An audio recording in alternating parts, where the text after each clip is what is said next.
자, 계속해서 21번입니다. 이중처벌금지원칙. 이중처벌금지원칙. 자, 벌금을 내지 않은 자에 대해서 형 집행방법의 변경으로 노역장 유치하는 건 이중처벌금지원칙 위배되지 않는다.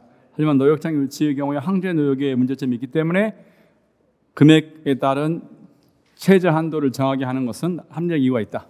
그 다음, 자, 집행유예했는데 취소되면 본형이 부활되죠. 형의 부활이기 때문에 이건 이중처벌하고 일사부재리 원칙, 이중처벌과 관련이 없다. 자, 신상정보 공개 고지 명령은 이중처벌금지 원칙 위반되지 않는다. 신상정보 공개 고지. 자, 처벌은 원칙적으로 국가 형벌권의 문제다. 그래서 신상정보 공개 고지는 이중처벌 관련이 없다. 그다음에 약간 3번 선택지. 그 다음 3번 선택지에서 신상정보 공개 고지는 이중처벌 금지원칙 위반되지 않는다. 연좌제 금지원칙 위반되지 않는다. 평등원칙 위반되지도 않는다. 과잉금지원칙 위반되지도 않는다. 신상정보 공개 고지는 크게 문제가 없다. 신상정보 공개 고지 문제 없다. 2번 선택지. 그 다음에 노역장 유치는 형 집행방법의 변경에 불과하기 때문에 문제가 없다. 사회봉사명령이나 수학명령은 처벌이 아니다. 그 다음에 4번 선택지. 이중처벌 금지는 국가가 행하는 일체의 불이익이 아니라 형벌만을 의미한다. 21번은 그래서 쉽고요. 22번. 자, 통신의 자유. 통신사실 확인자료 제공 요청은 명정주의가 적용된다. 자, 확인합니다. 해설지. 자, 통신사실 확인자료 제공 요청은 강제처분이다.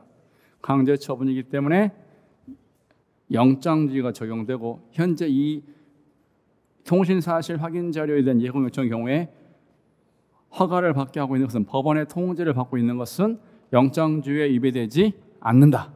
문제는 통지조항이 문제다. 허가조항은 문제가 없는데 통지조항이 자기가 자기의 통신사실이 서칭당하고 누군가 들여다봤다는 걸 알지 못한 상태에서 굉장히 불쾌한 상황인데도 불구하고 모르니까 적법절차 원칙에 위배된다. 그 다음, 수사기관의 위치정보 추적자료 제공 요청은 법원의 허가를 받고 있기 때문에 문제가 없는 것 같지만 수사가 필요하기만 하면 곧바로 요청만 하면 몽땅 넘겨주기 때문에 개인정보 자기결정권과 통신의 자유를 침해한다. 자, 제공 요청 조항은 과잉금지 원칙에 반하여 개인정보 자기결정권과 통신의 자유를 침해한다. 수없이 많이 강조했던 겁니다. 다음.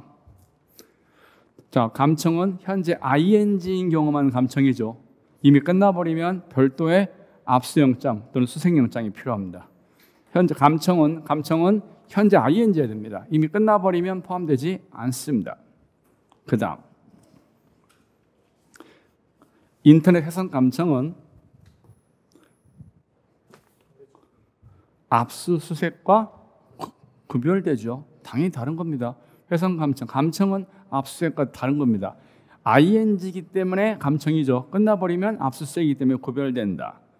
누구든지 공개되지 아니한 타인 간의 대화를 녹음, 기계적 수단으로 청취할 수 없다. 자, 감청은 전기통신에 대하여 지득, 체록, 수신, 송신, 방해다. 이걸 감청이라고 한다. ING, 전송 중인 정보에 대한 것이기 때문에 끝나버린 압수수색과는 다른 것이다. 인터넷 해선 감청은 통신뿐만 아니라 사생활까지 엿보게 된다. 재조합 기술 때문에 내용을 파악하고 패킷 감청을 해주기 때문에 통신의 문제만 아니라 사생활이 다 노출되는 문제가 발생한다. 어떤 내용이냐를 넘어서 그 내용과 관련된 모든 정보가 다 노출되기 때문에 그렇다.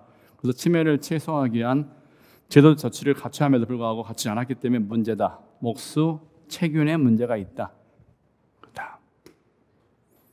통신비밀법, 누구든지 이 법과 통신비밀법과 형사소송법과 군사법원법 규정에 따르지 않고는 검열, 감청, 자료 제공을 하거나 공개되지 아니한 타인간의 대화를 녹음, 청취하지 못한다. 검열할 수 없다, 감청할 수 없다, 자료 제공할 수 없다, 녹음할 수 없다, 청취할 수 없다. 누구든지. 이 법, 통신비밀보호법과 형사소송법과 군사법원법이 아니면 검열, 감청, 자료 제공, 녹음, 청취할 수 없다.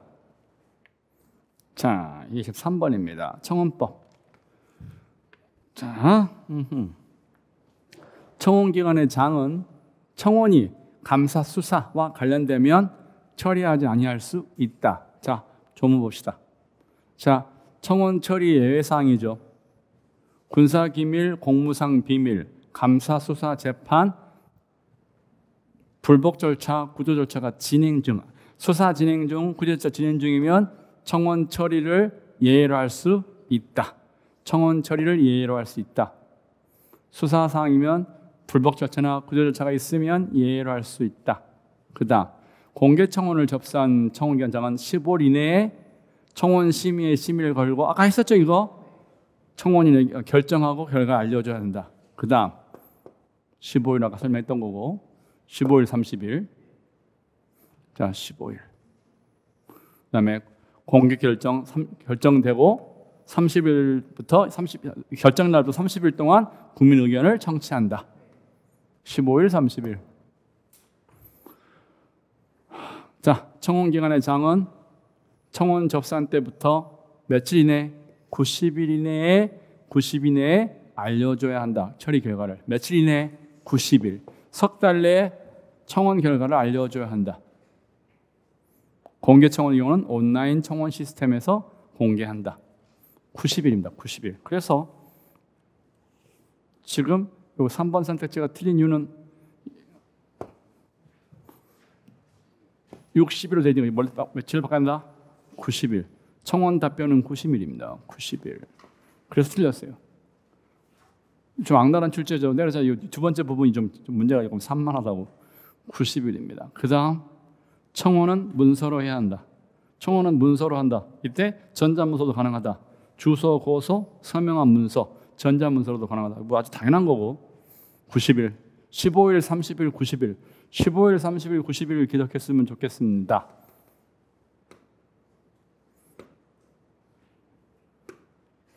그 다음 관습원법.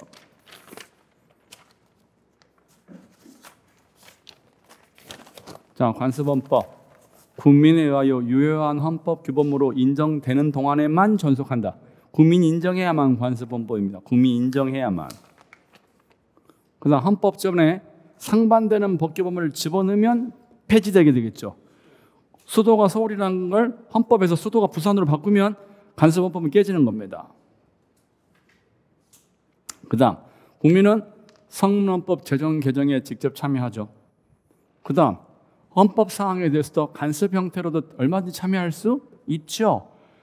헌법을 만들 뿐만 아니라 관습헌법도 만들 수 있죠. 자, 국민은 성문헌법 제정 개정뿐만 아니라 필요에 따라 관습 형태로도 얼마든지 형성할 수 있다. 서울 시민들이 만약에 부산에 사람들이 한 2천만 명 모이면 부산이 수도가 되는 겁니다. 지금 부산 인구 500만인데 사람들이 모여서 부산 2천만 되면 부산이 수도예요. 자, 결국 국민들의 헌법적 결단의 표현이다. 자, 관습헌법도 성문헌법과 동등한 효력을 갖는다. 끝. 동일한 성문헌법과 동일합니다. 조심하셔야 돼요. 성문헌법이 더 유리하라. 관습헌법과 성문헌법은 동일합니다. 동등한 효력을 갖는다. 동등한 효력을 갖는다. 조심. 그래서 1번 선택지에 나오는 거, 즉 인정되는 경우에만 인정된다. 자, 유효한 법규범으로 인정되는 동안에만 존속하는 것이다. 그러니까 관습법은 국민적 합의성이 필요하고 그것은 성립 요건이며 동시에 효력 유지 요건이다. 조심. 성립 요건이면서 동시에 효력 유지 요건이다. 국민적 합의는 성립이면서 동시에 효력이다. 성립 요건, 효력 요건, 국민적 합의. 국민적 합의가 있어야만 성립되고 효력이 있다. 상반되는 규범을 첨가하면 폐지되게 된다. 상반되지 않으면 여전히 남는 거죠. 서울이 수도란 얘기에 대해서 말하지 않아도 서울은 수도인 겁니다. 부산이 수도라고 주장하는 순간 서울이 수도라고 하는 관습이 깨지는 겁니다. 자, 사전검열 워낙 유명한 거니까 뭐 당연히 나올 수밖에 없는 거죠. 사전검열. 자, 실질적으로 판단한다. 자, 표현의 자유 보호 대상이면 다 사전검열의 보호 대상이 된다. 틀렸네. 모든 표현물은 다 사전검열 대상입니다. 설사 상업 광고라도 사전 검열 금지와 같은 겁니다. 그 다음 검열은 사전적 제한이고 허가와 검열은 같은 것이다. 자, 상업 광고도 사전 검열의 대상이 된다. 보호 대상이다. 상업 광고도 사전 검열 금지의 보호 대상이다. 상업 광고도 사전 검열의 보호 대상이다. 예외 없이 보호 대상은 다 금지된다. 사전 검열은 전면 절대 금지. 허가 검열은 같은 말이고 상업 광고도 표현의 자유의 보호 대상이면 검열 금지의 대상이 된다. 끝. 그다음 국적법입니다. 자, 공무원이 직무상 대한민국 국적을 상실한 자를 발견하면 3개월이 아니라 지체 없이 공무원은 지체 없이 사실 통보해서 공무원의 의무 중에 하나예요. 지체 없이 공무원 의무. 경찰 공무원은 더 말할 것도 없겠지. 경찰 공무원이 직무상 대한민국 국적을 상실한 자를 발견하면 지체 없이 법무장관에게 그 사실을 통보하여야 한다. 경찰 공무원의 통보 의무 중에 하나입니다. 경찰에서 배우는지 모르겠지만 국적 상실자 발견하면 즉각 지체 없이. 그래서 지금 3개월씩이나 3개월이면 거의 직무유기죠. 그다음 자, 복수 국적자가 외국으로 나가려면 그 나라의 주소가 있어야만 가능합니다. 오케이. 자, 복수 국적자는 대한민국 법령 적용해서 대한민국 국민으로만 처우합니다. 그렇죠? 복수 국적자라도 우리나라 법을 적용할 때는 복수 국적자가 병역 문제가 발생하면 무조건 한국 사람인 거야. 오케이. 복수 국적자가 국내에서 폭행 사건을 저질렀다. 우리나라 형법이 바로 적용됩니다. 미국 법 적용하는 거 아니에요. 오케이. 라 원정 출산입니다. 출생 당시에 엄마가 미국 국적을 취득하게 할 목적으로 애국에 체류했다면 그 원정 출산 아이는 미국 국적을 포기한 경우에만 대한민국 국적을 선택할 수 있습니다. 원정 출산의 경우는 포기해야 한다. 원정 출산은 포기해야만 국적 선택할 수 있다. 포기해야 한다.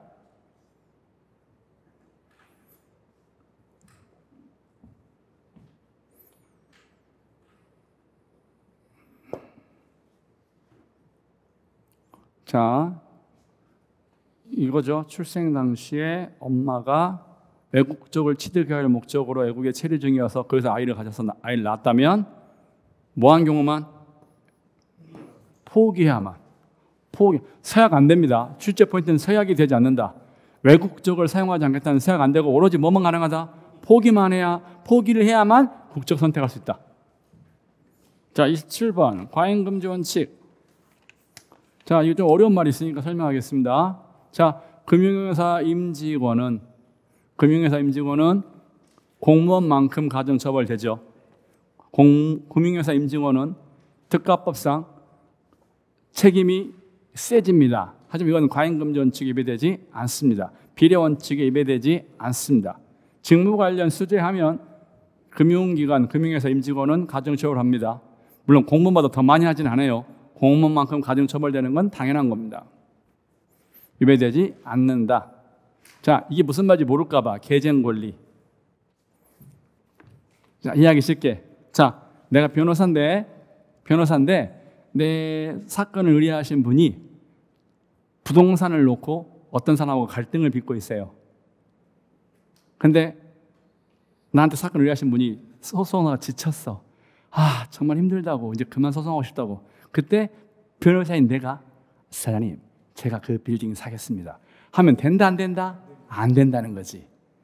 계쟁, 다투고 있는 그 대상 권리를 끌어안으면 안 된다 이거죠. 왜냐하면 악의적으로 그걸 인수하게 되잖아. 왜냐하면 일부러 당사자가 막 고통에 빠지고 혼란스럽고 사건을 질질질 끌어서 이런 소송 한 3년 끌면 지치죠. 이때 변호사가 머리 아프시죠? 그냥 건물 저한테 넘기시죠. 이럴까봐 다투고 있는 권리를 양수할 수 없다라고 규정하고 있다. 이건 과잉금지원칙 위배되지 않는다. 이해됐죠? 개정 권리를 양수하게 해버리면 수많은 변호사들이 가뜩이나 양아치인데 더 슈퍼 울트라 양아치가 등장하기 시작합니다. 주식 갖고 다투고 있는데 또는 형제들끼리 아버지 죽고 나서 재벌 그룹들이 이렇게 주식 가지고 싸우고 있는데 그걸 끌어안고 중간에서 장난질한다. 왜냐면 첫째 아들도 13.5%, 둘째 아들 13.5% 맞다인데 내가 0.2% 갖고 있다. 내가 편드는 쪽이 오너가 되는 거잖아. 이런 일이 있을까 봐 절대 인수하면 안 된다는 겁니다. 계정 권리를 양수할 수 없다. 오케이. 그다음. 자, 생녹용의 사용 조건을 엄격하게 정하는 것은 과잉금지원칙이 위배되지 않는다. 생녹용은 쉽게 상할 수 있어요. 그러니까 특정 식품의 경우에 상하거나 국민의 건강을 해칠 수 있다면 우리나라 사람들 녹용 좋아하잖아. 생녹용 동시에 이거 냉동실에 넣어보면 안 돼. 이게 생녹용 금방 피막이 생기고요. 냉동실에 바로 넣지 않으면 바로 부패합니다. 바로 부패한 생녹용 드시면 다이어트의 직방입니다. 살 빼고 싶으면 상한 녹용 드시면 돼요. 뭐 줄줄줄 샤워 그 자체입니다. 폭풍이 몰려와요. 생녹용 사용 조건을 엄격히 규정하는 건 당연하다. 그다음, 자, 예비 후보자가 공천심사에서 탈락하면 본인은 선거에 나가고 싶지만 공천심사에 탈락하면 더 이상 선거에 나갈 수가 없죠. 그런 사람들은 기탁금 돌려줘야죠. 국회의원 후보자든 지자체장 후보자든 공천 탈락하면 돈 돌려주는 게 맞습니다. 자, 나오죠? 지역구 국회의원 선거에서 공천심사 탈락하면 돈 돌려줘야 된다. 지자체장 예비 후보자가 공천 탈락하면 기탁금 돌려줘야 된다. 안 돌려주면 헌법 불합치. 이해하겠음? 지역구 국회의원 예비 후보자든 지자체장 후보자든 공천 탈락하면 더 이상 선거할 수 없기 때문에 이 사람들에게 대해서는 돈을 돌려줘야만 이 사람들이 행복하다. 돈 돌려줘야지 본인이 자발적으로 그만둔 게 아니죠. 이거 아까 생녹용 제한하는 건, 생녹용 조건을 제한하는 건 과잉금지원칙이 위배되지 않는다. 포괄이익 금지원칙이 위배되지도 않는다. 법률 규정에 기초해서 제한하고 있기 때문에 포괄이익 금지원칙이 위배되지도 않습니다. 그 다음, 자, 우리 헌정사에 대한 이야기. 이건 좀 보셔야 돼요. 자, 48년 헌법부터 봅시다. 제가 다 찾았어요. 자, 48년 헌법 52조. 자, 보세요. 이게 어렵습니다. 악랄한 주제. 대통령이 사고 나서 직무를 수행할 수 없을 때는 부통령이 권한을 대행한다. 대통령, 부통령 모두 사고가 나면 국무총리가 권한을 대행한다. 우리 헌법 52조, 재헌헌법 52조에 있습니다. 뭐가 없다? 사고만 있고요. 권리에 대한 얘기가 없어요. 재헌헌법에 뭐만 있다? 사고만 있습니다. 현행헌법은요, 대통령이 권리되거나 사고로 인하여 직무를 수행할 수 없을 때는 국무총리 그리고 법률에 정한 국무위원 순으로 권한을 대행한다. 현행헌법은 권리, 사고 다 있습니다. 권리는 그만두고 나간 거고요. 사고는 잠깐 혼수 상태에 빠진 겁니다. 총 맞았거나. 대통령이 총 맞았다. 사고. 대통령이 그만뒀다. 권리. 자리가 비워졌다. 자리가 비워지면 권리. 액시던트, 교통사고 나면 사고입니다. 자, 재헌헌법은 뭐만 있다? 사고만. 권리가 없어요. 그래서 앞으로 갑니다. 자, 대통령 권리에 대한 얘기가 있다 없다? 없다. 틀린 거야. 1번 선택지, 대통령, 부통령, 국무총리에 대한 얘기가 있는데 뭐가 없다? 권리에 대한 얘기가 없고 뭐만 있다? 사고만 있다. 그래서 1번이 틀렸습니다. 그 다음 52년 1차 개헌은 양원제를 규정하고 있었고 민의원과 참의원이 모두 운영되었다. 운영되지 않았습니다. 운영되지 않았어요. 52년이면 전쟁 중이야. 6.25 때 무슨 양원제야? 조심, 다 세부적인 항목을 봅시다. 자, 이걸 보세요. 제헌헌법에서는 단원제를 규정했습니다. 48년 헌법. 1차 개헌에서 처음으로 하원인 민의원과 상원인 참의원을 도입해서 양원제를 규정했습니다. 자, 1차 개헌 때 뭐 했다? 규정했다. 그래서 참의원이 선출돼 했는데 1공화국 때 누가 반대했다? 자유당이 반대했습니다. 왜냐하면 국회의원 숫자가 많아지면 많아질수록 독점적이고 독재적인 걸 못하잖아. 양원은 민의원과 참의원, 상원과 하원은 두 개 국회의원이 많다는 거 서로 견제를 하잖아. 지금 내 말 이해하겠어? 당시 독재 권력자에 있는 이승만과 자유당은 뭘 반대했다? 권력을 분산하는 걸 막았어요. 그래서 반대해서 참의원이 구성되지 못했다. 자, 1공화국 때 양원제가 있었지만 헌법이 있었지만 실시가 안 된 이유가 누구 때문에? 이승만 때문에. 이승만이 반대했다. 권력을 분산하는 걸 허용하지 않았다. 오케이. 자, 2공화국 때 5대 국회의원 선거에서 처음으로 참의원 의원이 선출되긴 했는데 8달 만에 박정희가 총 들고 뛰어나왔다. 그래서 다 같이 바보 됐다. 지금은 단원제다. 자, 다시 한번 1차 개헌 때 양원제 있었다 없었다? 있었다. 자, 1.1공화국 1차 개헌 31조에서 양원제를 규정하였다. 이해했음? 자, 1차 개헌 때 양원제 규정했다. 오케이? 자, 봅시다. 입법권은 국회가 행한다. 국회는 민의원과 참의원으로 선다. 이렇게 1차 개헌 때 있었다고요. 그런데 국무총리와 국무위원은 국회에 대하여 국무원 권한에 속하는 일반 국무에 관하여 무슨 책임? 연대 책임. 연대 책임을 진다. 각자 잘못한 건 각자 책임지는데 국무에 대해서는 무슨 책임진다? 연대 책임. 그래서 신임을 얻지 못하면 총사직을 한다. 연대 책임과 총사직. 1차 개헌이다. 몽땅 다 나가라요.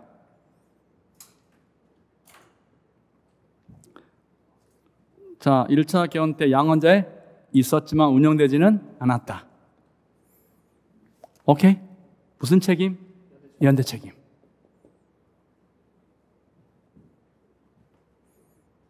지금 요 28번의 2번 선택지가 뭐가 틀렸다? 운영이 틀렸습니다. 운영. 그리고 무슨 책임? 연대 책임. 국무총리와 국무위원은 연대 책임이다. 각자 행위에 대해서는 개별 책임. 국무에 대해서는 연대 책임. 이해하겠죠? 각자 잘못하면 자기가 책임지는 게 맞고, 국무위원 중에 한 명이 뭐 간통했다. 그럼 걔만 그만두면 되잖아. 근데 뭐 국무와 관련되면 몽땅 다 같이 사표 쓰고 나간다. 좋아.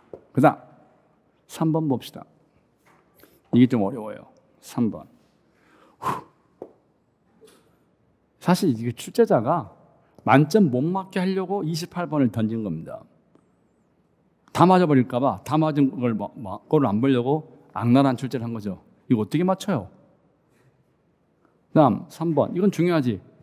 2공화국 3차 개헌에서 기본권의 본질적 내용 침해 금지 조항을 신설. 이건 중요한 거고 제가 기본권에 여러 번 강조했습니다. 기본권 내용의 본질적 내용 침해 금지는 2공화국 3차 때 들어왔다. 문제는 선거권 연령이 헌법에 있었는가? 있었어요. 확인합니다. 제가 다 확인해 봤어요. 자, 2공화국 3차 개헌 때 25조 모든 국민은 20세에 달하면 선거한다. 2공화국 3차 때 뭐가 있었다? 헌법에 선거 연령이 있었다. and 자유와 권리의 본질적인 내용을 훼손할 수는 없다 라고 하는 조항 28조 있었다. 자, 본질적 내용 침해 금지 있다. 20세도 있다. 3번이 맞는 겁니다. 맞았다. 그 다음 72년 7차 개헌은 유신이죠. 박정희가 황제가 되려고 했던 시절입니다. 이때 박정희가 뭔 얘기를 하면 박정희는 자기가 어떤 얘기를 하면 국민들이 다 자기 말을 잘 듣는 거 알죠? 그래서 자기가 말하면 다 자기 말 듣는 거 알죠? 그래서 박정희는 대통령이 제안하면 뭘 확정한다? 국민투표로 확정한다. 대통령이 헌법 개정안 제안하면 국민투표를 확정하면 되면 어차피 국민투표 던지면 과반수니까 무조건 통과돼. 근데 자기의 정치적 라이벌이 혹시나 이 짓 하면 자기가 쫓겨날 수 있잖아. 그걸 막으려고 어떻게 한다? 국회의원이 제안하면 국회 의결을 거쳐야 되고요. 그 다음 또 누굴 거친다? 통일지체 국민회의가 국민투표를 대신해서 합니다. 이게 유명한 이혼화예요. 헌법 개정안의 이혼화가 중요합니다. 헌정사에서. 박정희 시대에 박정희는 자기의 헌법 개정안은 누가? 국민투표로. 라이벌이한 헌법 개정안은 누가? 국회의 의결을 거쳐서 다시 자기가 컨트롤하는 통일지체 국민회의를 거치게 합니다. 이 말은 절대 개정 안 하겠다는 얘기죠. 더 웃기는 거. 통일지체 국민회의는 국회의원 정수의 몇 퍼센트? 33%를 선출합니다. 통일지체 국민회의에서 국회의원 33%를 선출해요. 더 웃기는 거. 이 33%를 누가 지명한다? 대통령이 일괄 추천합니다. 결국 유신 때는 국회의원 중에 3분의 1은 대통령 똘마니들이 한 거야. 통일지체 국민회의에서 그러니까 대통령이 일괄 추천해서 국회의원 숫자의 3분의 1을 일괄 추천하면 그대로 통일지체 국민회의에서 거수해가지고 전체에 대해서 그냥 한 명 한 명에 대한 찬성 반대가 아니라 몽땅에 대한 찬성 반대. 자, 대통령께서 이번에 저는 전체 3분의 1을 추천하셨습니다. 찬성하십니까? 찬성합니다. 그냥 다 그대로 국회의원 되는 거야. 그러니까 대통령은 국회의 몇 퍼센트를 33%를 이미 장악하고 있고요. 통일지체 국민회의는 당연히 대통령 말을 듣는 애들만 뽑아놨고, 그러니까 황제죠. 거의 러시아 황제 같은 느낌이야. 자, 전체에 대해서 개별 찬반이 아니고 전체의 찬반, 그냥 무조건 찬성하거나 무조건 반대하거나 다 찬성이겠지. 국회의원의 3분의 1은 누가 뽑았다? 결국 대통령이 추천하니까 대통령이 뽑았다. 그럼 다시 4번으로 가서, 자, 7차 개헌은 대통령이 제안한 헌법 개정안은 어디서 한다? 국민투표로 결정한다. 그 다음 대통령은 국회의원의 몇 퍼센트? 3분의 1을 추천할 수 있었다.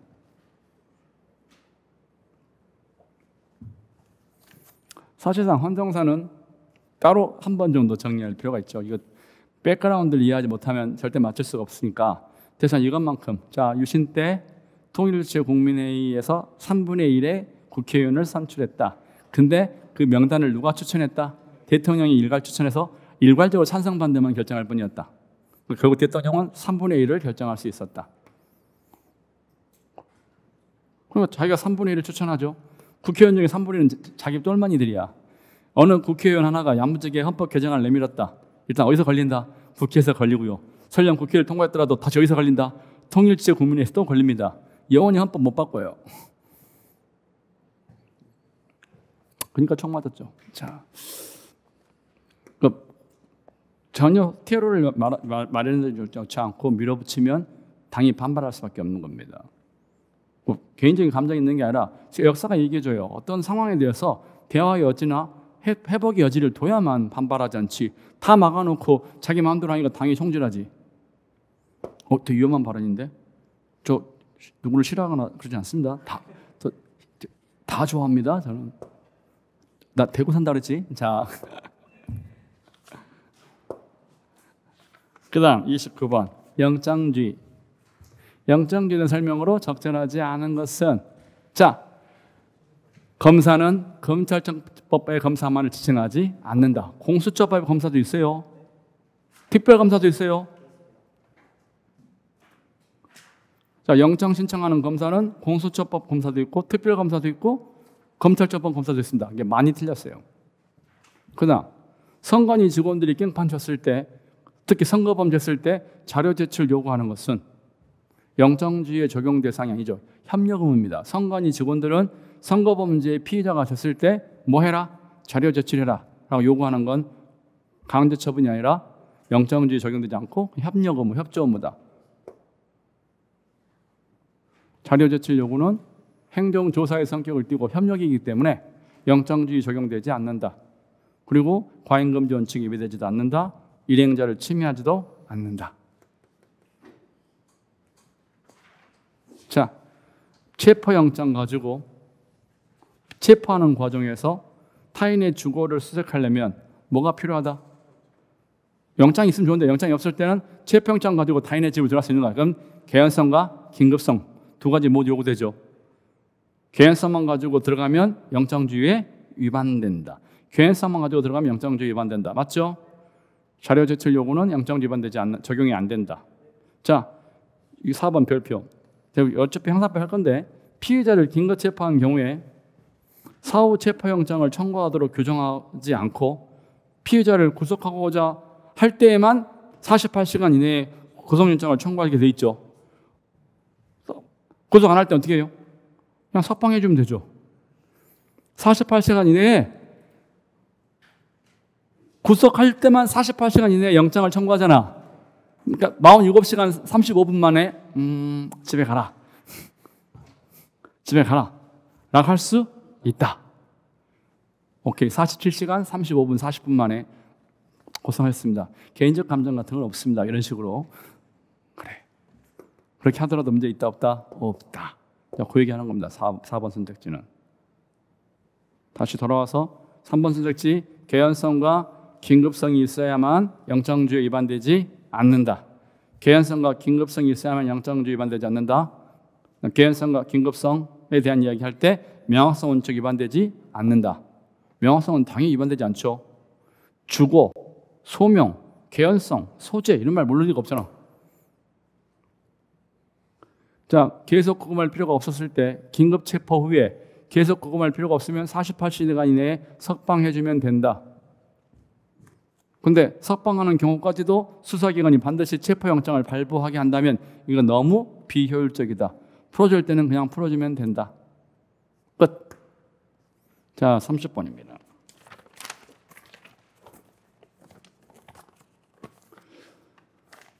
여러분, 내부 공익신고자와 외부 공익신고자는 좀 다릅니다. 외부 공익신고자는 그냥 공익신고하면 돼요. 툭 찔러보는 거죠. 하지만 내부 공익신고자는 목숨을 걸어야 됩니다. 조직 내부에서 뭘 신고한다는 건 자기 자리를 걸어야 돼요. 그렇기 때문에 내부 공익신고자는 돈을 많이 줘야 됩니다. 내부 공익신고자와 외부 공익신고자의 처우가 다른 건 이 사람들이 뭐 하기 때문에? 목숨을 걸기 때문에 그렇습니다. 목숨을 건 사람에게는 그만큼 더 많이 처우를 해줘야겠지. 보상금 더 줘야겠지. 합리성을 인정할 수 있다. 그 다음. 자, 자사고를 전기로 했다가 후기로 뺄 수 있다. 후기를 빼게 되면 자사고생들은 후기로 가는 바람에 많은 불편함이 있다. 그러더라도 일반 고등학교는 갈 수 있게 해줘야 된다. 그 얘기입니다. 자, 잠깐. 내부 신고자와 외부 신고자는 당연히 차별이 있어야 한다. 달리 취급하는 건 당연하다. 왜? 목숨을 걸었으니까. 그 다음. 자, 전기인 자사고를 후기로 빼더라도 문제가 있다 없다? 없다. 동시 선발 조항은 아무 문제가 없다. 평등권을 침해하지도 않는다. 다만 중복 지원을 금지한다면 이것은 비례 원칙을 갖춘 것이라 볼 수 없다. 조심합니다. 다시 한번 동시 선발은 합헌이다. 중복 지원 금지는 위헌이다. 중복 지원 금지는 위헌이다. 중복 지원을 못하게 하면 후기에서 중복을 못하게 하면 고등학교 가지 말라는 얘기이기 때문에 자사고 쓴 다음에 떨어지면 고등학교를 못 가버리는 일이 생기기 때문에 이건 잘못된 것이다. 자, 선발 시기와 지원 방법을 전기에 있던 걸 후기로 빼더라도 교육제도 법정주의에 위반되지 않는다. 교육제도 법정주의에 위반되지 않는다. 왜? 전기에서 후기로 빼더라도 아무 문제가 없다. 왜 그럴까? 이게 초중등 교육법 47조의 기초에서 대통령령으로 뒤로 뺐기 때문에 법률의 근거를 뒀기 때문에 아무 문제가 없다는 겁니다. 그냥 교육감에 뺀 게 아니라 법률의 기초에서 뒤로 뺐기 때문에 아무 문제가 없다. 전기에서 후기로 빼더라도 아무 문제가 없다. 동시 선발에도 문제가 없다. 하지만 중복 지원을 금지하면 그 해당 학생은 갈 고등학교가 없기 때문에 헌법이 위반된다. 다시 앞으로. 그 다음 이거죠. 이미 재산 등록을 한 혼인한 여성 등록 의무자에게만 배우자의 남편의 직계 존비속, 즉 시아버지의 재산을 등록하게 한다면 이건 목적의 정당성부터 나가려다가 얘기했죠. 이거 조심해야 된다고. 목적의 정당성부터 없다. 굉장히 중요합니다. 굉장히 중요하다 그랬죠. 이거 조심해야 된다.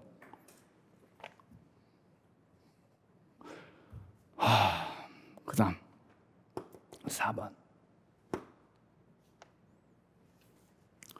자, 공공임대주택. 이걸 이해를 못할까 봐. 자, 임대주택은 두 가지입니다. 10년짜리가 있고 5년짜리가 있어요.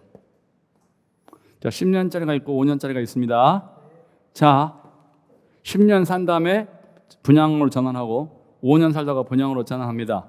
자, 여러분이 건설업자면 왼쪽 거 해요? 오른쪽 거 해요? 그럼 아파트 지었는데 10년 동안 분양 못하고 있는 거랑 5년 만에 분양하는 거 더 좋아?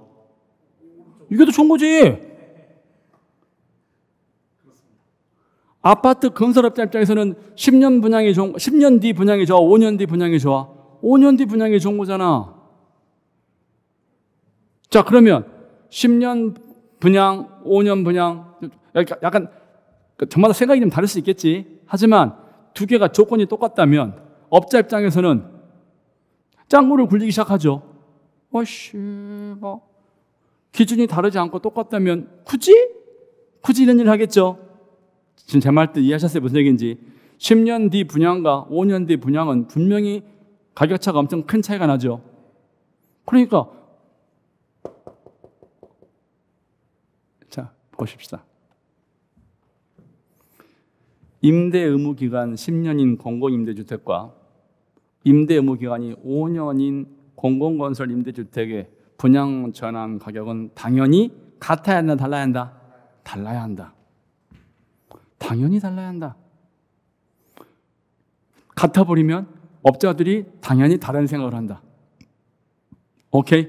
자, 그러면 여러분 국가 입장에서는 10년 임대주택을 많이 짓게 해야겠죠. 그러면 5년 임대하고 10년 임대하고 어느 게 더 비싸게 분양해야 될까? 10년을 훨씬 더 비싸게 분양하게 해야, 분양되게 해야 건설업자들이 10년 분양을 선택하지 않겠어? 이걸 이해하셨나요? 여러분 5년 임대랑 10년 임대랑 어느 게 더 비싸다? 10년이 더 비쌉니다. 그러니까 10년 동안 싸게 살다가 10년 뒤에 그 아파트를 분양받는 사람들은 돈을 더 많이 내야 되는 거지. 그래야 건설업자들이 10년 장기 임대를 선택해서 그 아파트를 많이 지을 테니까. 거꾸로 생각하셔야 됩니다. 여러분 입장으로 생각하면 안 돼. 건설업자 입장에서 어느 걸 선택한다? 더 비싸게 분양시켜서 돈을 벌 수 있는 걸 선택하게 해야 아파트를 더 많이 지을 거 아니야. 장기 임대 아파트를 많이 짓게 하려면 10년 후 분양된 아파트를 더 비싸게 분양시킬 수 있게 해줘야 건설업자들이 10년 분양 아파트를 더 많이 선택할 수밖에 없지. 안 그러면 다 아파트 분양 안 해요. 장기 임대자 아파트를 안 만들지. 다 일반 분양을 만들려고 하지. 누가 장기 임대 아파트를 만들려고 하겠어. 이 개념만 이해하시면 됩니다. 31번. 개인정보 자기결정권 틀린 거.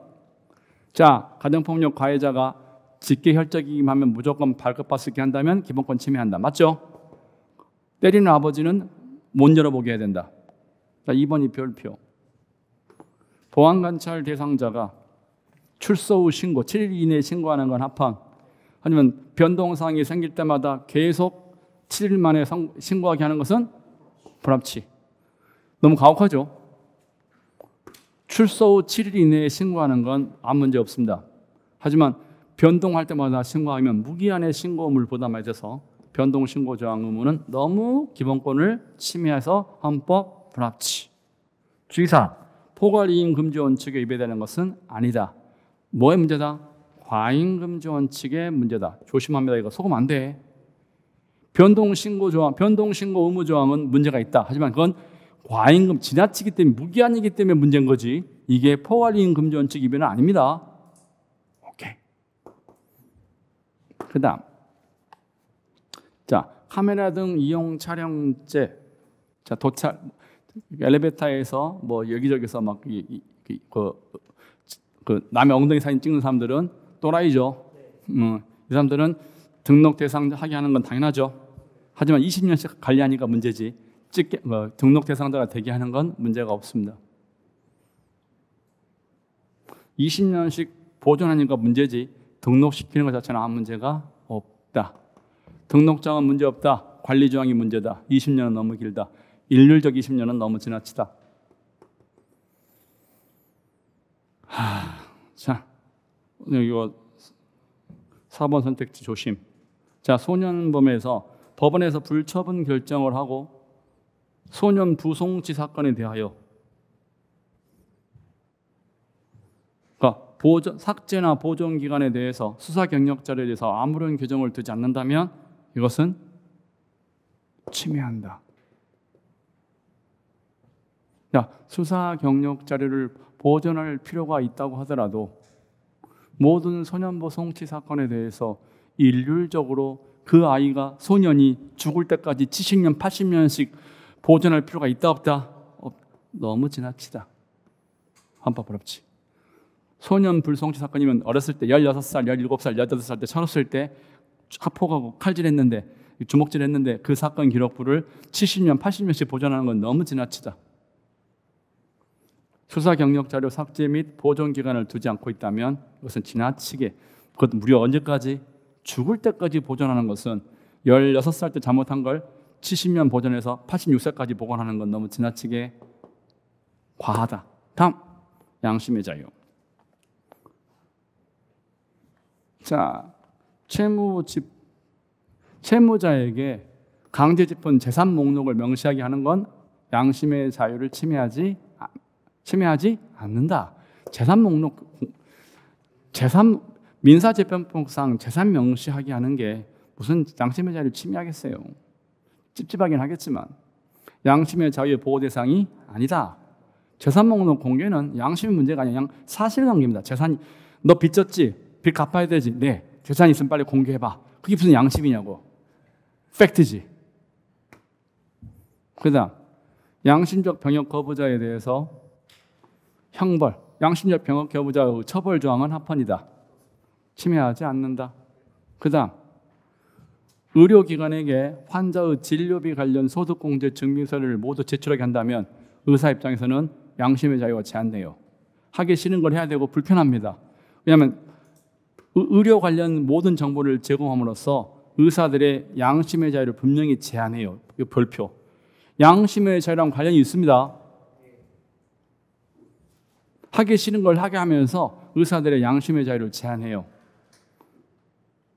하지만 기각, 침해하지는 않습니다.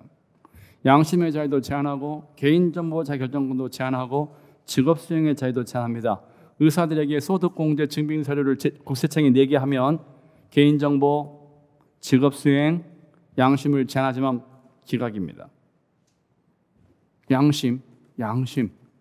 왜냐하면 의사로서 환자의 비밀, 그러니까 환자가 어떤 질병인지는 다 노출되지 않더라도 이거 진료 목록, 항목을 딱 던지는 순간 그 사람이 무슨 병인지 다 압니다.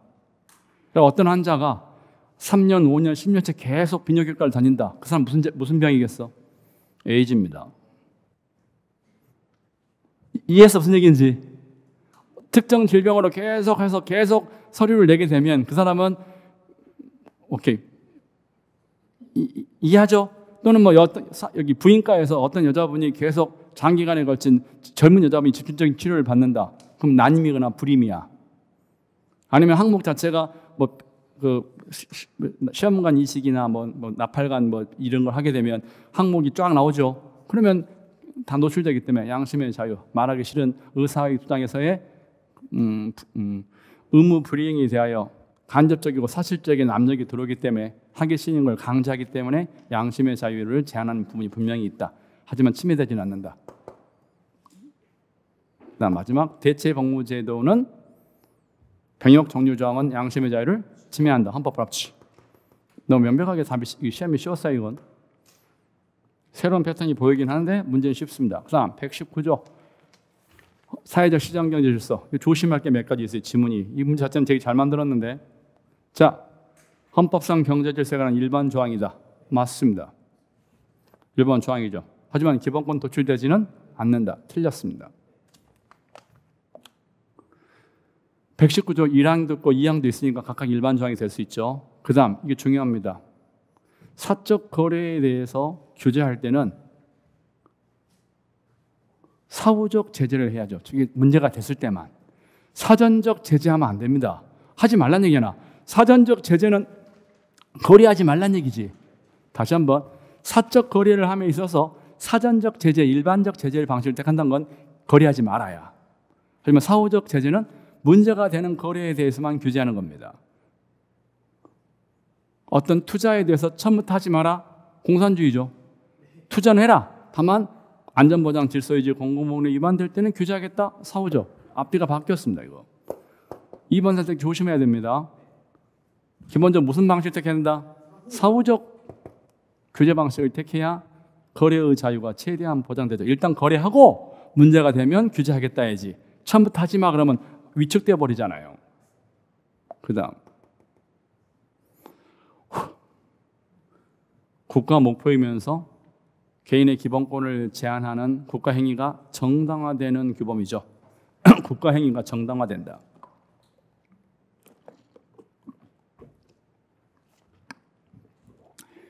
개인의 기본권을 제한하는 국가 공권력의 행위가 정당화되는 조항이 119조 2항의 규제와 조정 경제민주화입니다. 규제와 조정 경제민주화를 위해서 국가 공권력이 개인의 재산권에 대한 제한을 가는 것이 합헌적으로 인정이 되는 거지. 그 다음, 조심.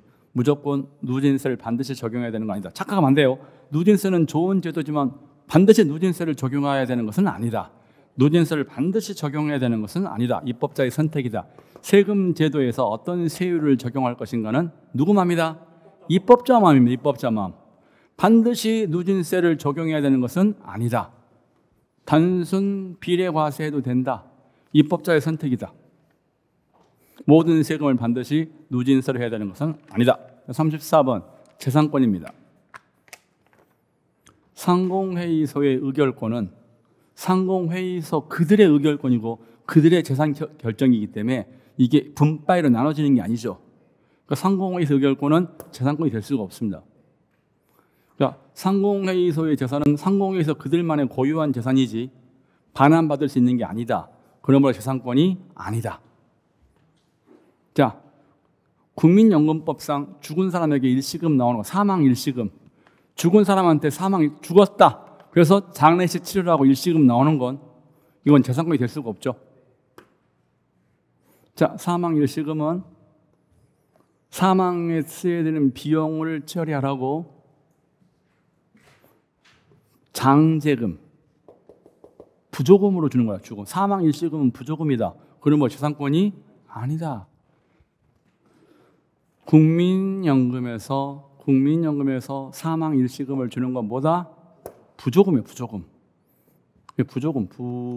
우리말로는 부주. 우리가 알고 있는 부조. 한자로 부조, 사투리로 부주. 축의금 아닙니다. 결혼식에 하는 게 축의금이고 장례식에 하는 게 부조야. 여기서 축의금 쓰면 난리 납니다. 죽어서 축복받는 사람은 없어요. 그건 인간의 존엄성에 대한 도전이기 때문에 그런 말 쓰면 안 돼요. 그래. 마음에 들지 않아도 죽은 사람은 안타까운 거라고 생각해야지. 다음, 개인 택시 면허. 이건 재산권이고요. 관행어업권도 대법원이 인정한 재산권입니다. 그 다음, 건강보험 수급권도 일정한 요건을 갖춰서 이게 받게 되면 그때부터 재산권이 되죠. 건강보험 수급 재산권입니다. 이동 전화번호는 식별번호에 불과하기 때문에 재산권이 아니고요. 불법적인 사용의 경우에 인정되는 수용 청구권 이런 건 없습니다. 이런 건 없어요. 불법적 사용의 경우에 인정되는 수용 청구권 이런 건 자체가 있을 수가 없어요. 이런 개념 자체가 없기 때문에 XX000XX 이거네.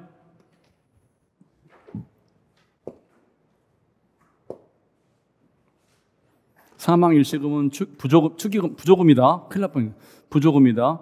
개인 택시 면허는 본인이 일정한 요건, 일정한 시간, 일정한 노력을 통해서 얻은 재산권이다. 관행어업권은 재산권이다. 건강보험 수급권은 오랜 시간 동안 본인이 돈을 놓고 또 넣어서 오랫동안 기여한 다음에 본인이 공법상의 권리를 갖게 된 것이기 때문에 이건 재산권이다. 이동전화번호는 그냥 번호다. 이동전화는 017 쓴 사람들한테 010 쓰게 하는 것은 이행명령인데 그 이행명령으로 인격권이나 개인정보 자율정권이나 재산권이 제한되지 않는다. 조심해야 되는 이거. 함정이 있을 수 있어요. 012나 017 쓰는 사람들을 010 쓰게 하는 건 재산권이 침해되지 않는다. 좋다 이거야. 왜냐고? 재산권 자체가 아니기 때문에 재산권 침해되지 않습니다. 하지만 인격권이나 개인정보가 침해되지 않습니다. 왜? 해당 사항이 없어요. 010, 017 쓰다가 010 쓰면 인격이 망가져? 이건 식별번호일 뿐이지 이 번호 자체에 큰 의미가 있는 게 아닙니다. 그래서 개인정보 자기결정권하고 아무 관계가 없어요. 끝. 010, 017 개인정보 자기결정권하고 1도 관계없다. 그냥 휴대폰에 울리는 번호에 불과하다. 휴대폰에 꽂히는 번호에 불과하다. 가장 재판 청구권. 자, 사법고자관이 지급 명령하면 이의 신청을 2주 이내에 하게끔 되어 있습니다. 이게 재판 청구권을 침해하느냐? 그럴 리가 없죠. 재판 청구권은 헌법과 법률이 정한 법관에 의한 법률에 의한 재판을 받는 게 재판 청구권의 문제인데 이건 사법고자관은 말 그대로 법원에 있는 직원이 일정한 기술적이고 테크닉적인 측면에서 경미한 사안에 대해서 서류만 보고 돈 얼마까지 갖고 오세요? 돈 얼마까지 내세요라고 하는 일종의 지급 명령을 내리는 것에 불과한 것이기 때문에 그게 마음에 안 들면 정식재판 청구해도 되고요. 이건 재판 청구권의 침해랑 아무 관계가 없습니다.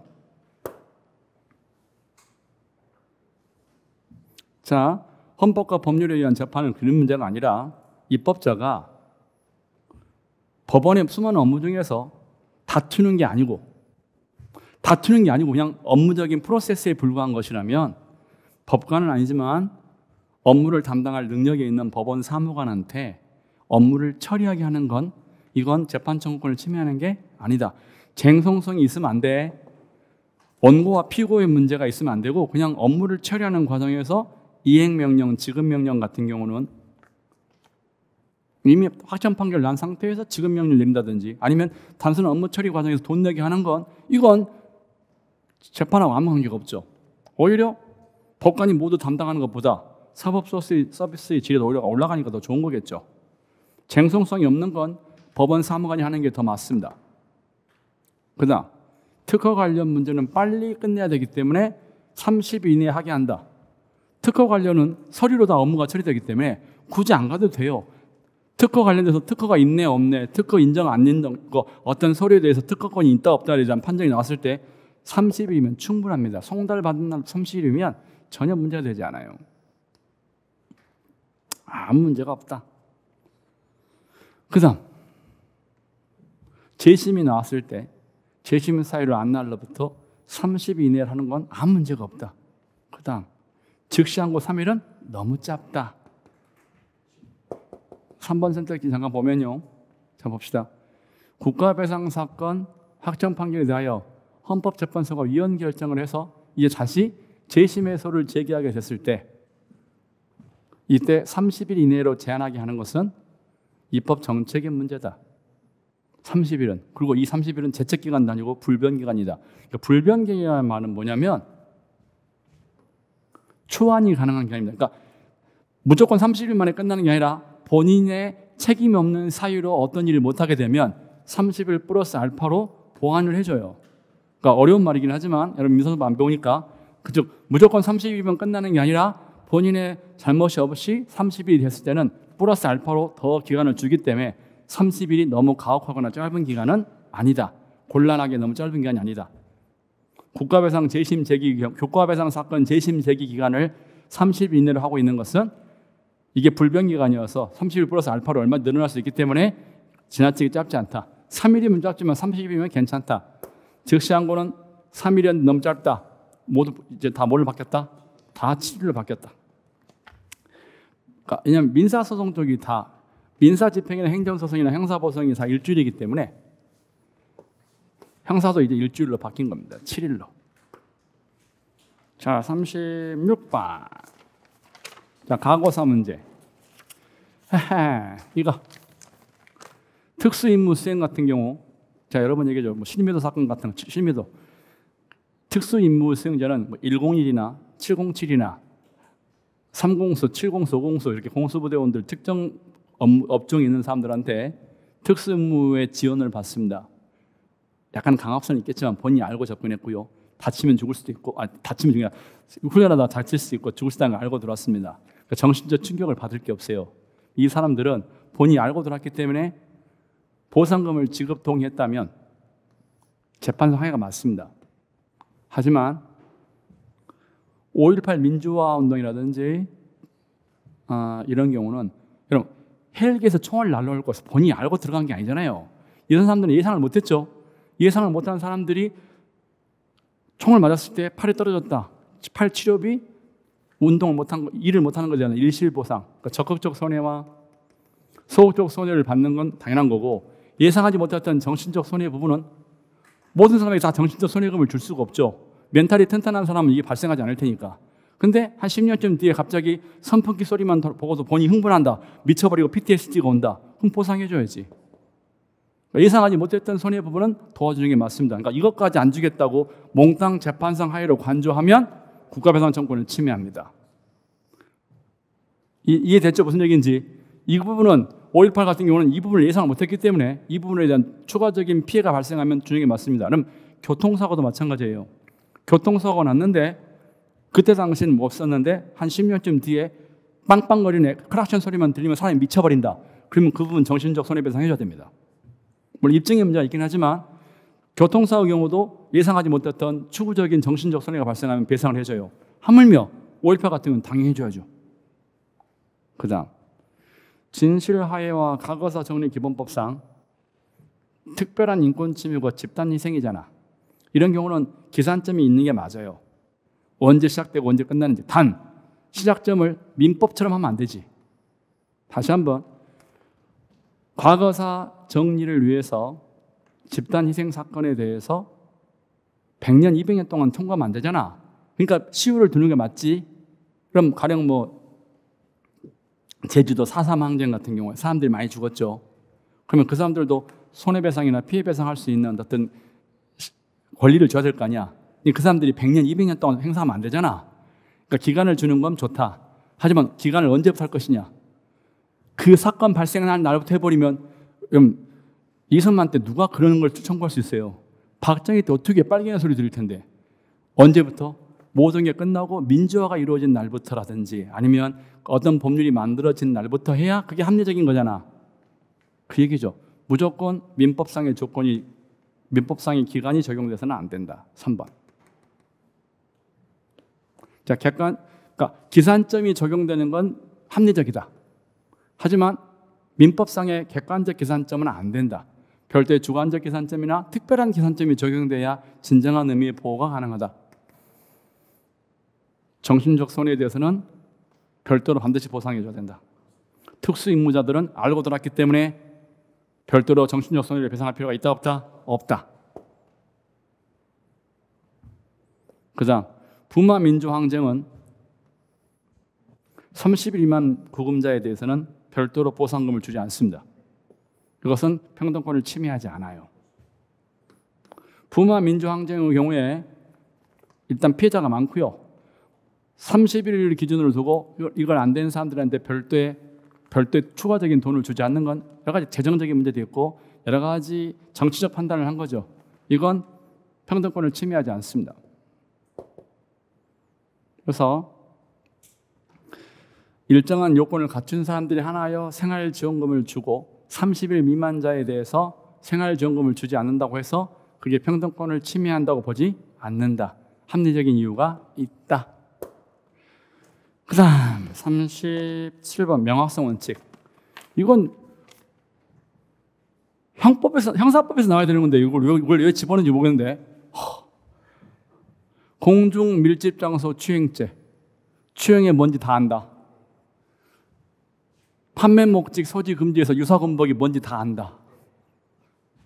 갓길 통행 금지의 경우에 부득이한 경우가 아니면 갓길 통행하지 마라. 어떤 경우인지 다 안다. 이거 뭐라고? 급동. 급동이 부득이한 겁니다. 급동, 부득이. 급동 아니면 끼지 마라. 이거 국가공무법상 그 밖의 정치단체는 너무 모호하다. 자, 그 다음 야주절에서 건조물. 명확하죠? 여러분 건물과 그 주변 땅입니다. 형법에서 배웠나? 위요지라고? 배우죠? 오케이. 이요지까지. 건물과 이요지까지. 이거 일본 말입니다. 이요지. 이요지. 일본 말이에요. 이뇨지. 미안한데 이거 일본 말이야. 일본 말이 우리 방법에 그대로 남아있는 겁니다. 이거 우리 말이 아니죠. 사실 주변 땅 하면 건물과 주변 땅 하면 되는데 이뇨지가 왜 나오냐고. 이게 일본 말이지. 일본말 공부할 때 배웠던 건데 이뇨지. 그 다음 이거 윤창호법 깨버린 사건, 도로교통법상 위험운전치사상죄 벌칙조항에서 2회 이상 이 부분은 불명확하지가 않습니다. 문제가 되는 건 시간적 텀이 너무 긴 경우까지 일률적으로 가중처벌하기 때문에 문제지, 이건 명확성의 문제가 아니에요. 해당사항이 안 되고.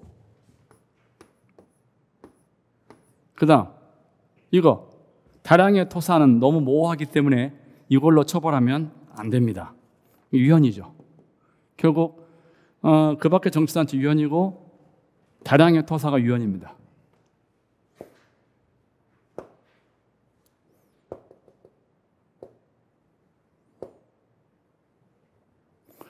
이요지를 배운단 말이지. 야, 난 그 바뀐 줄 알았어. 제가 대학 다닐 때 위요지를 배웠어요. 근데 그때 이거 없어지지 않겠니? 근데 아직까지 안 없어졌단 말이지. 아이씨. 자, 38번 무죄추정 원칙. 자, 징계 부과금은 무죄추정 원칙에 위배되지 않는다. 징계 부과금, 뇌물 받아 쳐드신 분 5배의 부과금 맞는 거죠. 횡령액의 5배. 이것은 행정처분의 공정력과 집행력을 위한 것이기 때문에 이건 무죄처분 원칙에 위배되지 않고요. 이중처벌도 아니고요. 과잉금지도 아닙니다. 써놓으세요. 징계부과금은 과잉금지도 아니고 이중처벌도 아니고 무죄처분 원칙도 위반되지 않습니다. 징계부과금은 행정처분의 공정력 내지 집행력을 인정하는 것으로 결과물이지 이게 유죄, 무죄의 문제가 아니에요. 공무원 징계의 경우에 공금횡령일 때는 부과금 5배. 이것은 행정행위의 공정력과 집행력의 문제지 무죄처분 원칙과는 관련이 없다. 이중처벌하고도 관련이 없다. 당연히 처벌이 아니니까 과잉금지 원칙이 위배되지도 않는다. 5배는 과잉금지 원칙이 위배되지 않는다. 제가 수없이 얘기하죠. 항상 발표된 금액은 10분의 1이 안 되기 때문에 5배에도 처먹은 금액의 절반밖에 안 되기 때문에 아무 문제 없습니다. 다음. 그 다음 이거 조심하셔야 돼요. 2번 선택지는 학생들이 착각합니다. 여러분, 법무부 장관이 변호사가 형사사건으로 기소만 되면 무조건 업무 정지시키면 그 위헌이에요. 그게 아니고 이건 법무부 징계위원회를 거쳤습니다. 변호사가 형사사건으로 기소됐다. 법무부 변호사 징계위원회를 거쳐서 징계위원회에서 개새끼라고 결정나면 그때 업무 정지하는 것은 무죄추정 원칙에 위배되지 않습니다. 조심하셔야 됩니다. 자, 징계위원회 결정을 거쳐서 법무부 장관이 업무 정지를 내리는 것은 무죄추정 원칙에 위배되지 않습니다. 오케이? and 명확성 원칙이 위배되지도 않고요. 과잉금지 원칙이 위배되지도 않습니다. 징계위원회입니다. 조심하셔야 돼요. 그럼 그냥 징계는 위헌이고요. 법무부 징계위원회를 거치면 적법 절차를 거쳤고요. 또 본인이 말할 수 있는 기회도 주고 설명할 수 있는 기회도 주고 충분히 다뤘죠. 근데 징계위원회에서, 여러분 징계위원회는 점처럼 징계하지 않습니다. 징계위원회에서 징계 나온다면 청문회 기회를 줬음에도 불구하고 징계위원회에서 징계 때렸다면 가제가 개편인데 가제가 개편인데 불구하고 가제가 개에 대해서 욕했다면 그건 진짜 개새끼예요. 오케이. 그 다음에 자, 소년보호 사건은 일반적인 형사사건과 아무 관계가 없습니다. 그래서 1심 결정 집행에 의한 소년원 수용기간을 항고심 결정에 의한 보호기간에 산입하지 않습니다. 이거랑 이거랑 별개예요. 왜냐하면 보호의 필요가 있으면 보호기간을 늘릴 수도 있고 줄일 수도 있습니다. 그러니까 항고심에서 보호기간이 2년이 나왔다고 해서 그 전에 1년 살았으니까 2년 중 1년을 까는 게 아니고 필요에 의해서 2년을 보낸다면 그냥 2년 그냥 하는 겁니다. 1심에서 소년원을 6개월 갔다 왔다. 근데 항고심에서 1년이 나왔다. 이미 6개월 살았으니까 6개월 까준다? 그게 아닌 거죠. 그냥 1년 풀로 사는 겁니다. 소년보호 사건은. 산입하지 않는 것은 무죄 추정 원칙에 위배되지 않는다.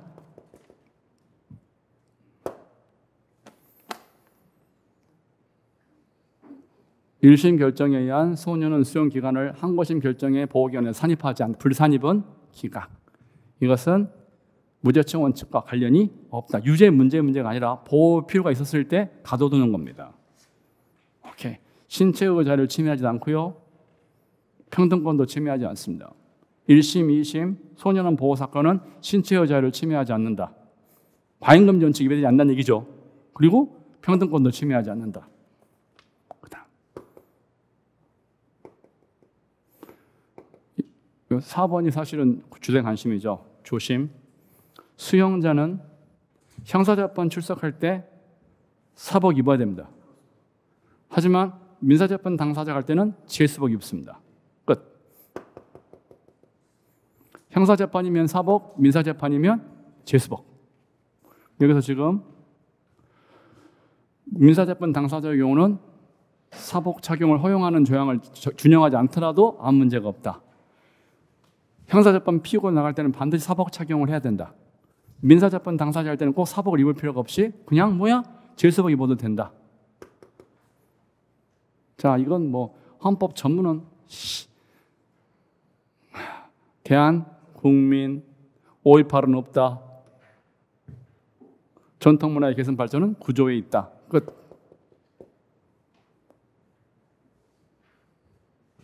자, 변호사 갑이 을을 접견하고 한다.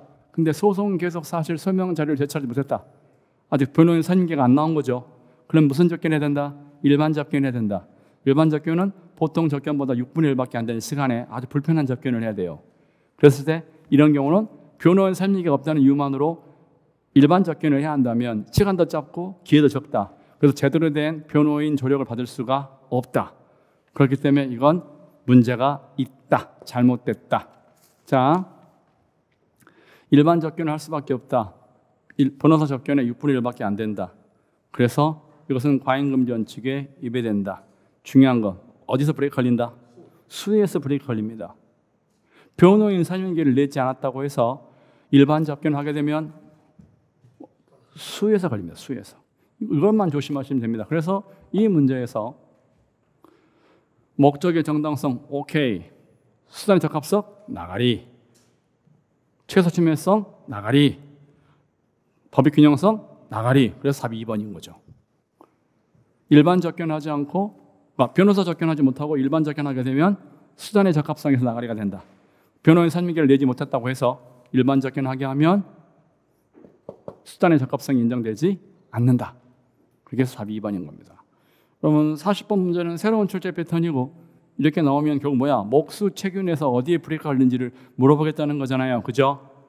그렇다면 우리가 관심 아까 얘기했던 거 4가지 목적부터 나가리 되는 것 꼭 기억하시고요. 수단 나가리 되는 걸 몇 가지 체크하시면 이런 문제는 쉽게 풀 수가 있게 됩니다. 나중에 다시 한번 정리할 기회를 가집시다. 장시간 수고가 많으셨습니다. 고생했습니다.